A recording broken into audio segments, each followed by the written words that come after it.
नमस्कार मंडळी, मी आहे गणेश, श्री हनुमान डेअरी फार्म सोलापूर.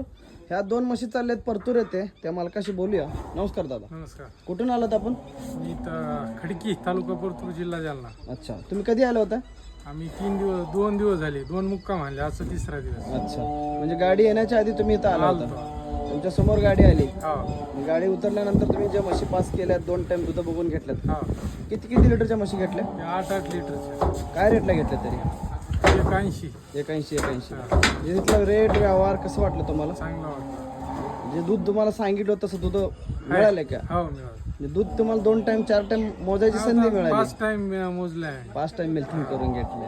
म्हणजे इथं काय सांगितल्यासारखं दूध वगैरे निघतंय, हा. त्याची खात्री झाली का? हो म्हणून बाकीचे शेतकरी पण येऊन बघितल्यात, म्हशी घेतल्यात, तुमच्या समोर व्यवहार वगैरे झाल्यात. हो कसं सांगू इच्छिता की 2 गोष्टी शेतकऱ्याला की बाबा हनुमान डेअरीवरती कसं चालतं process? ना व्यवहार हिशोबाने व्यवस्थित चालतो, काय अडचण नाही. अच्छा, काय अडचणच नाही येत आपल्या कोणत्या गोष्टी. त्याच्या आधी पण तुमच्या गावात तुमच्या हो नेलेले, आजूबाजूला- आमच्या आजूबाजूला आम्ही 8 म्हशी नेलेल्या. अच्छा, त्या कशा आहेत? त्या पण एक नंबर आहे. रिझल्ट चांगला आहे. हो रिझल्ट सांग. म्हणजे गाब जायला सुद्धा अडचण काय नाही. काय अडचण नाही. दूध किती महिने दूध देतात? दूध त्या गाभ असताना 8 महिने दूध देतो. 8 महिन्यापर्यंत दूध देतात. त्याच खात्रीवरती पुन्हा तुम्ही 2 म्हशी घेतल्या. 2 म्हशी घेत. ठीक आहे सर, तुम्ही आलात आमच्याकडून 2 म्हशी घेतलात. आमच्या हनुमान डेअरीतर्फे तुमचे स्वागत, तुम्हाला शुभेच्छा, धन्यवाद. धन्यवाद.